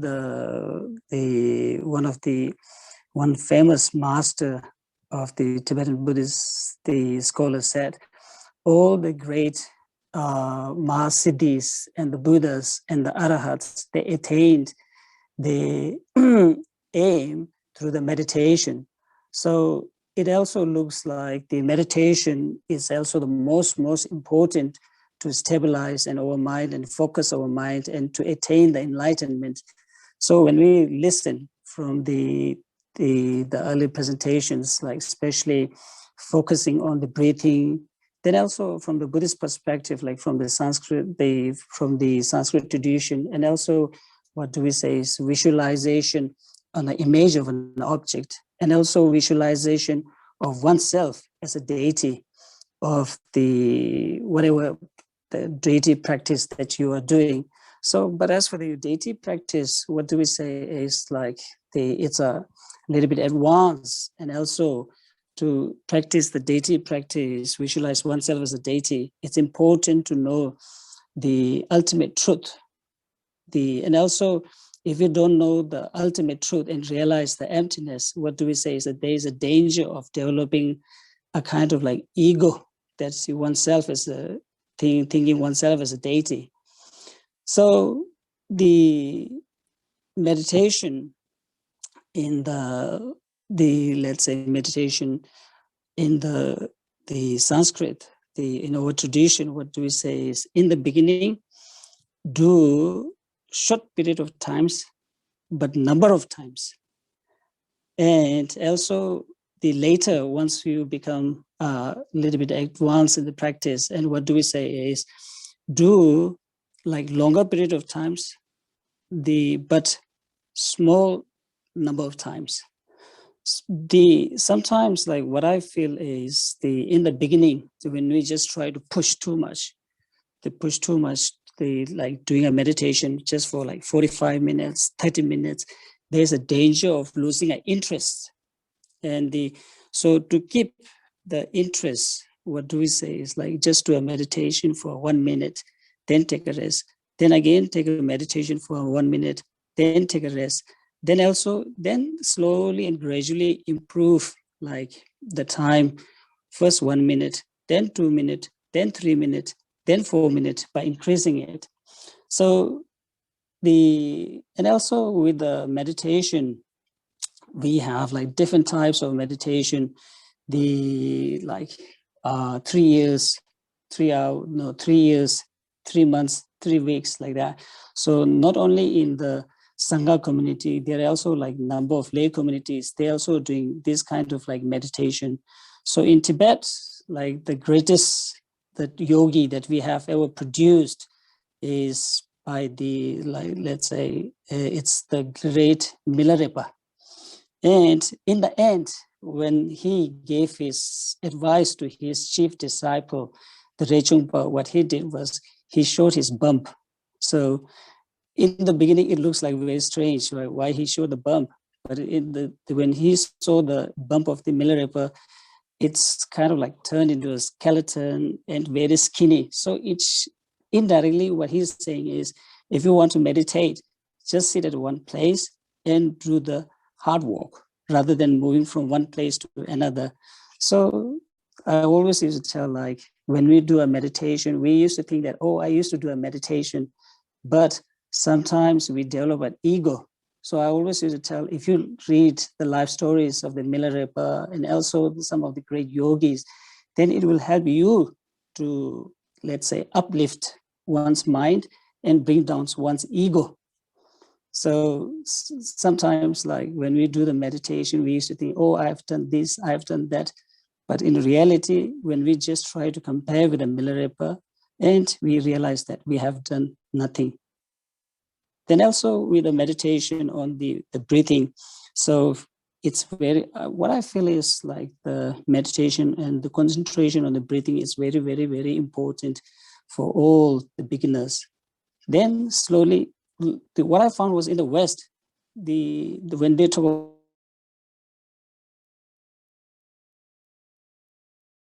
the thoughts and just try to think on blank. And one of my friends told me, oh, meditation is not helping me at all. And I used to ask them, how do you do the meditation? And they told me like, oh, I just block the conceptual thoughts. And while I do the meditation, it helps me. It gives me a sense of like peace. Then I said like, oh, now you have to improve a little bit further, not only on just blocking thoughts. So once we open our eyes, all the mundane problems is still there, right? So we used to say, do the analytical meditation, the vipassana. Then while focusing on the vipassana, not only on the breathing, now try to think, okay, meditation on death, meditation on anger, meditation on love. So how with the analytical meditation, then it will help you to focus with the stabilization of like one-pointedness meditation. So that's what I thought.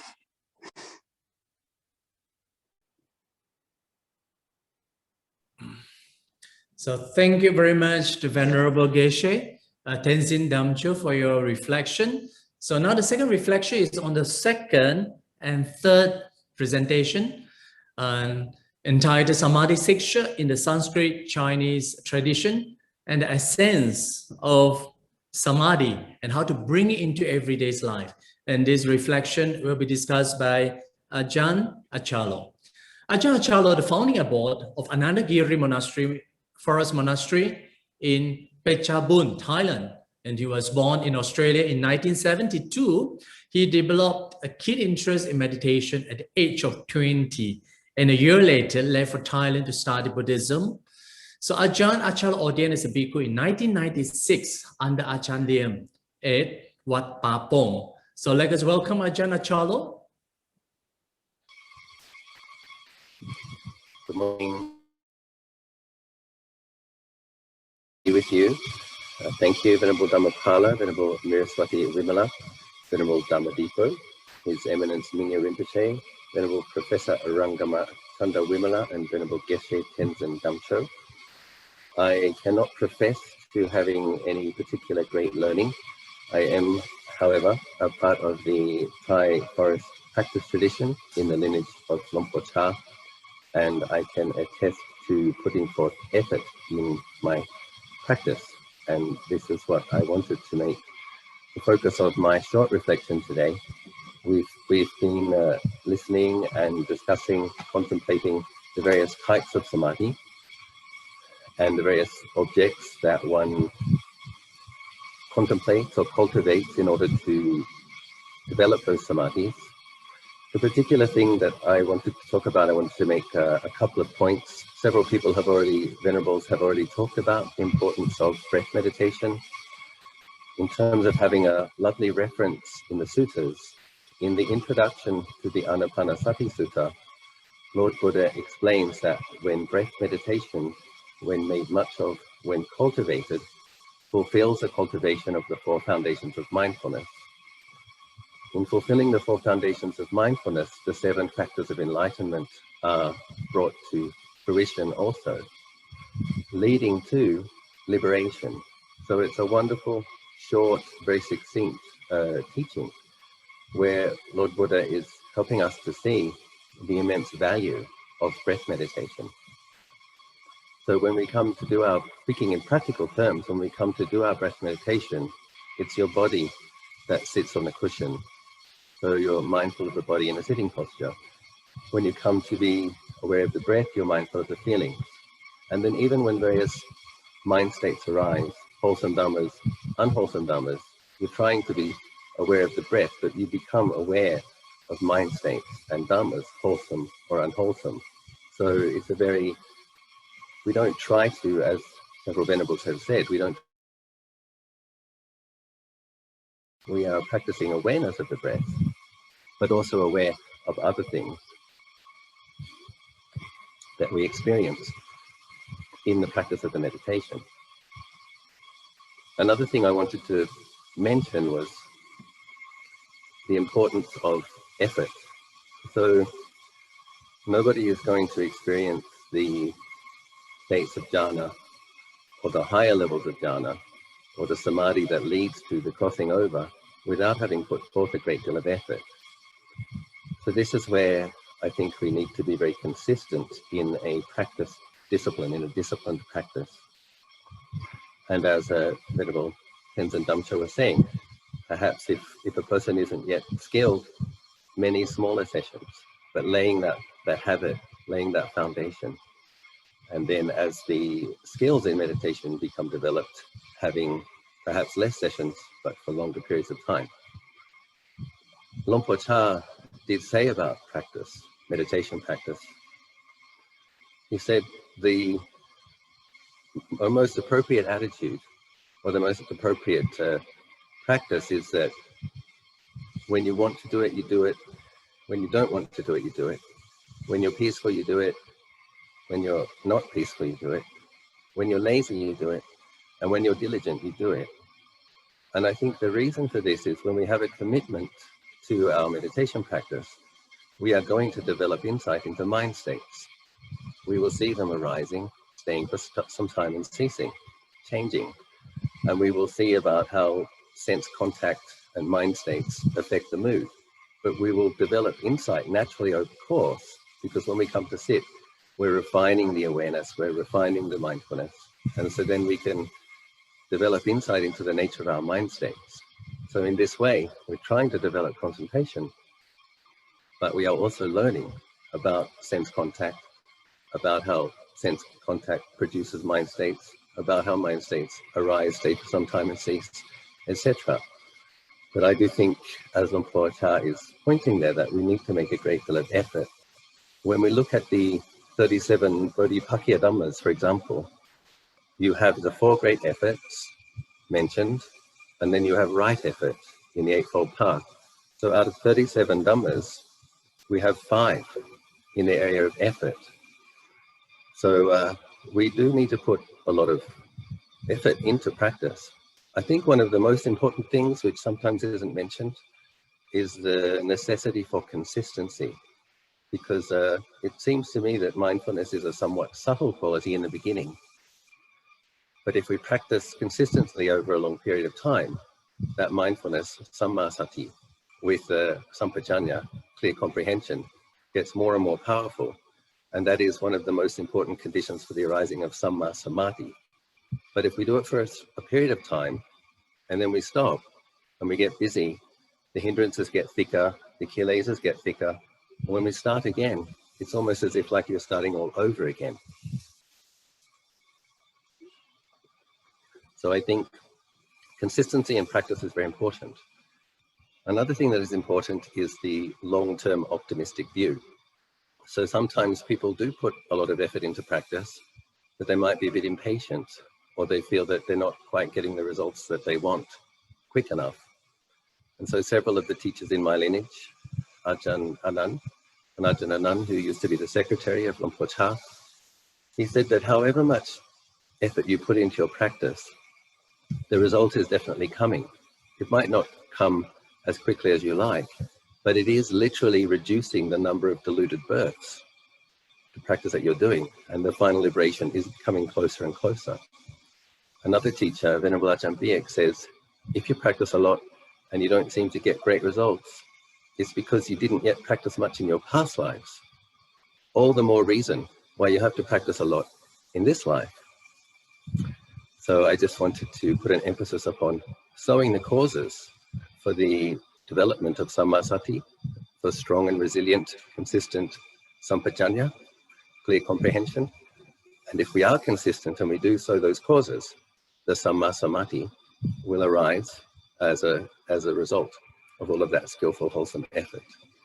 So that's all. I only had a short period of time, so I just wanted to emphasize about the skillful, right, consistent effort, giving a rise to Samadhi in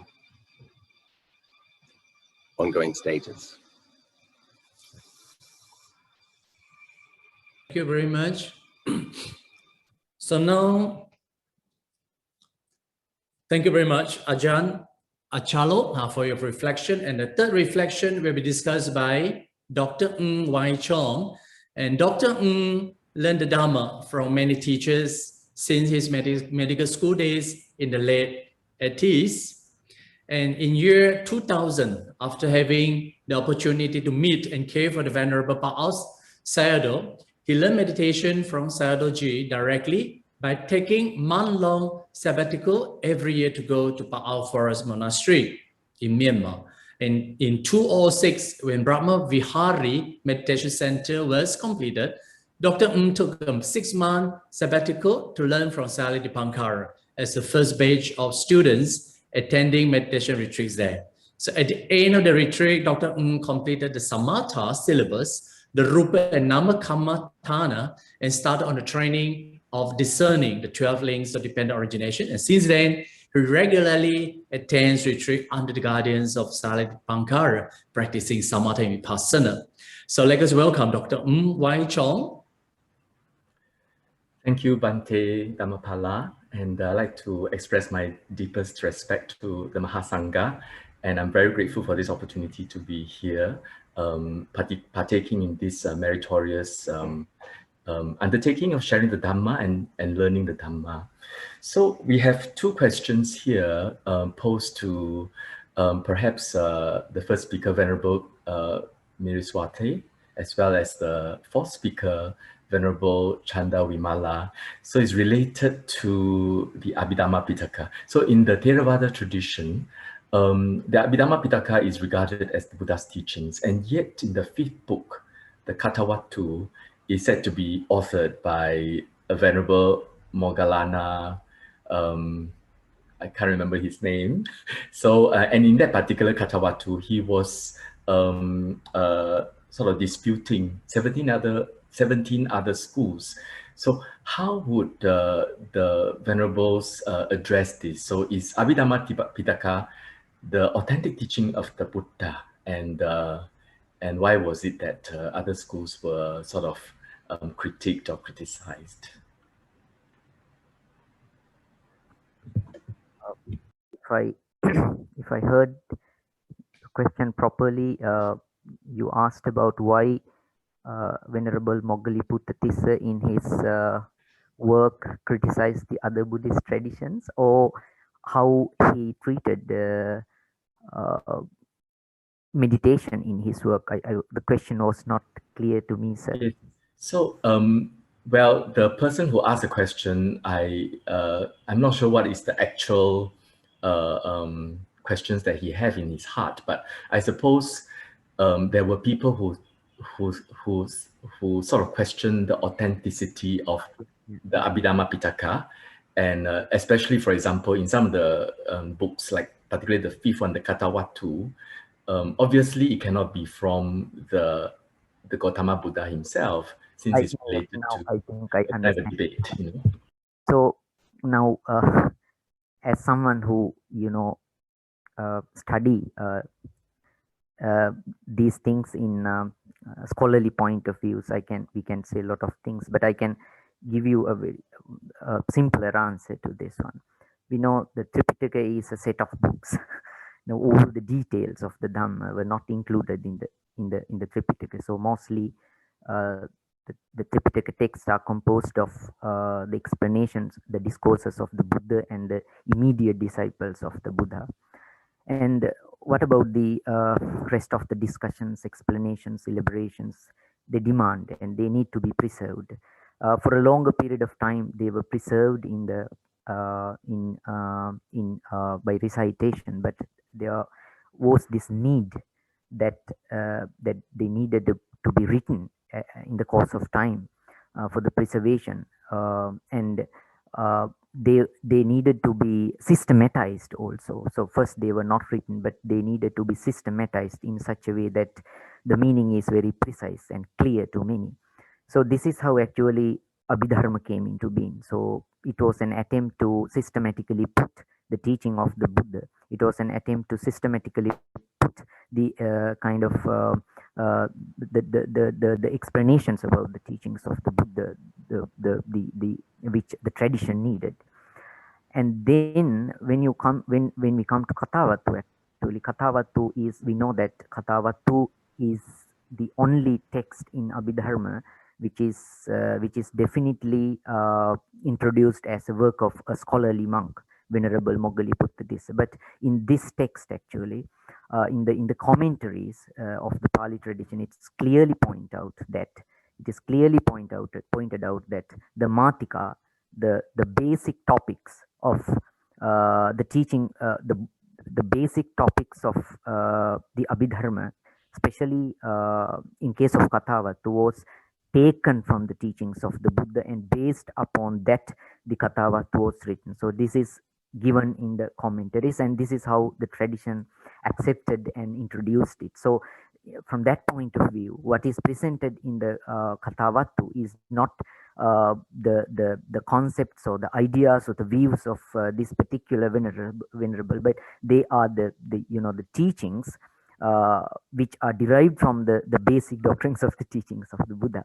So if I understood the question properly, I think this is how the authenticity of the Abhidharma, and particularly the authenticity of the Katawatu, was accepted in the Pali tradition. Thank you, Venerable. So if I understand Venerable correctly, the Sutta Pitaka and the Vinaya stories, they're similar to the modern day scientific journals of scientific research and studies, and they come to some kind of discussion and conclusion. Whereas if somebody would like to study all the journals, you need help to compile everything into perhaps a textbook. And the textbooks are properly referenced. So it's like the Abhidharma is referenced to the Sutta Pitaka and perhaps the Vinaya stories. And you can't say that the Abhidharma is not the Buddha's teachings in that light. I explain Abhidharma as a systematic extension of the teaching of the Buddha himself. Yes, yes. Thank you very much. And yes.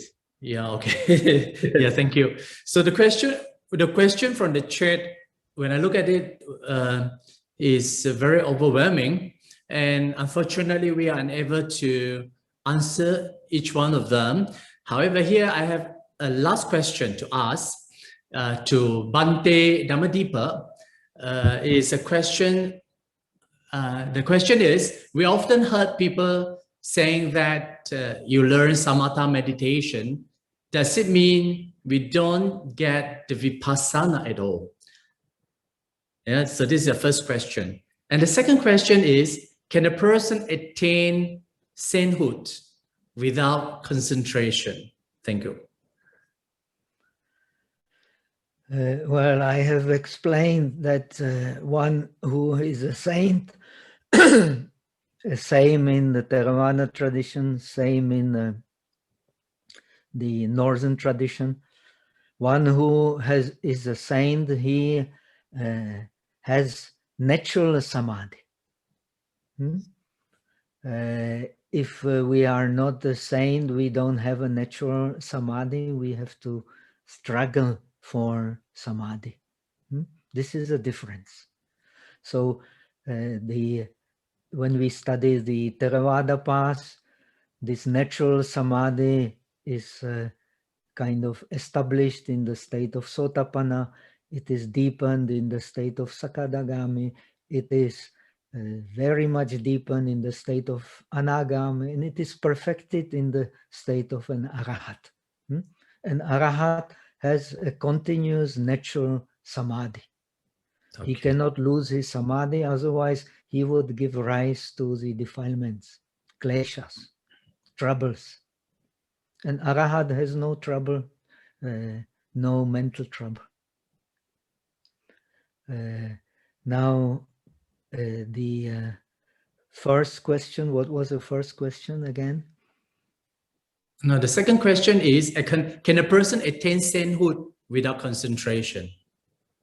It is, of course, impossible.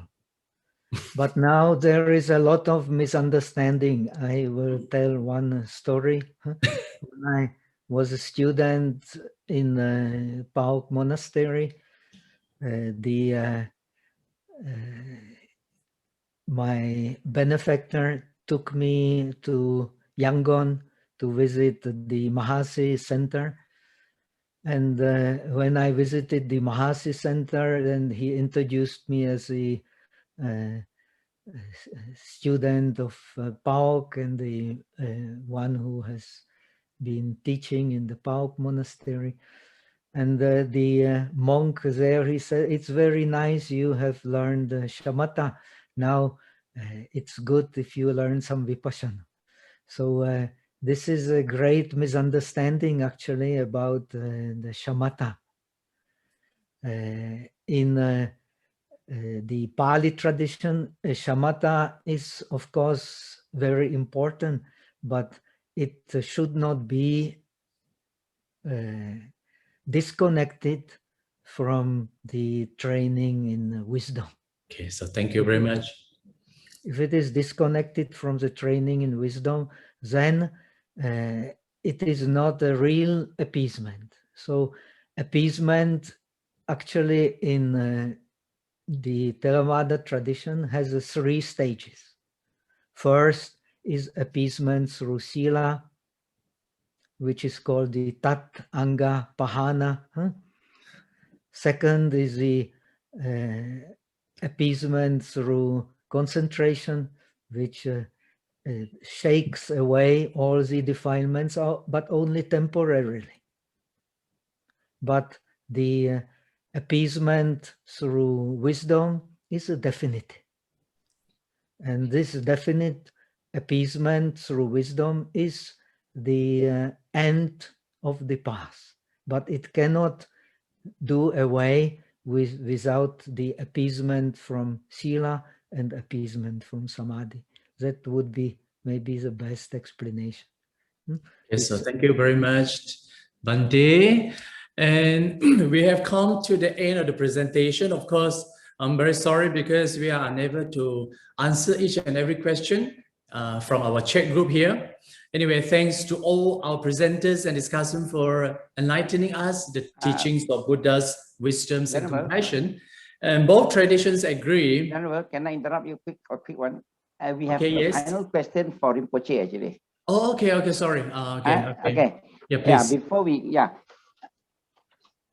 Venerable Minjoo Rinpoche, in your synopsis, you wrote that in Vipassana, we explore the nature of reality, the coming and going of phenomena. To understand, they are interdependent. These processes in different stages. At first, we see the truth of no self, and eventually, we realize sunyata, or emptiness. Can you elaborate a little bit on emptiness, please? Yes. So first, we practice the breathing meditation. So knowing breath as it is. So that is the beginning of wisdom. Although just breathing meditation is shamatha, but knowing as it is, not controlling, not try to rejecting, accepting as it is the beginning of the vipassana. It is the wisdom. Then we change the focus, not focusing on the breath, but focus on the body and the feeling and the thought and all phenomena. And what we see is all these are changing, impermanent, interdependent, a multiplicity. So many pieces are there. And these are interdependent, connect each other. And these are changing and changing and changing. In the end, we cannot grab the phenomena. So permanent, independent, singularity, which is a wrong view. So that is not there. In the end, we go beyond ignorance, aversion, attachment. So just awareness, mind go beyond concept, beyond grasping. So in that moment, we recognize emptiness. But emptiness is not nothing. So when we recognize emptiness, it doesn't mean your mind becomes blank, not nothing. Actually, the simple example is like dream. So in the dream, we can see pizza. We can see so many things. But if we don't know we are dreaming, then we have to follow the dream rules. So a lot of mula, dosa, aversion, attachment, and ignorance, we are trapped in the dream rules and laws. So cause of suffering. But if we recognize we are dreaming, dream no need to disappear. So what disappear? The ignorance, aversion, attachment will disappear. And you don't need to bound by dream law. You are free in the dream. You can walk in the fire, cannot burn you. You can walk on the ocean, cannot sink. And at the same time, you are free from the mental, the three poison, the cause of suffering and the suffering itself. So that is what we call liberation. But the three poison is eliminated, but at the same time, they are transformed actually. So ignorance transformed into wisdom, and the craving transformed into detachment, and the hatred transformed into love and compassion. So there's a transformation, and that is achieve the full nirvana in the end. Thank you so much, Rinpoche. Okay, back to you, Venerable Chairman.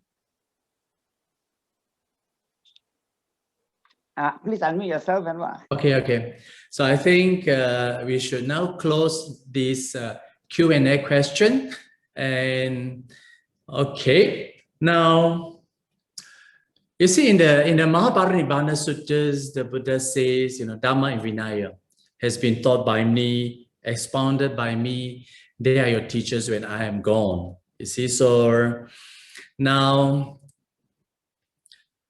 come back to our Dhamma practice. And since everyone's are talking about Dhamma practice, so I hope, you know, some days very soon, we will get together somewhere for meditation retreat to learn from each other's traditions, yeah, to practice of samatha, vipassana, and shunyata, you know, and for a peaceful, harmonious coexistence of all the Buddhist tradition. And we are very grateful to His Holiness the Dalai Lama for initiating this conference, gathering monastics and laity from both traditions under the same platform of sharing and learning from each other to strengthen our mutual understanding and conviction to the triple gems for the prosperity of the Sangha and Buddhism.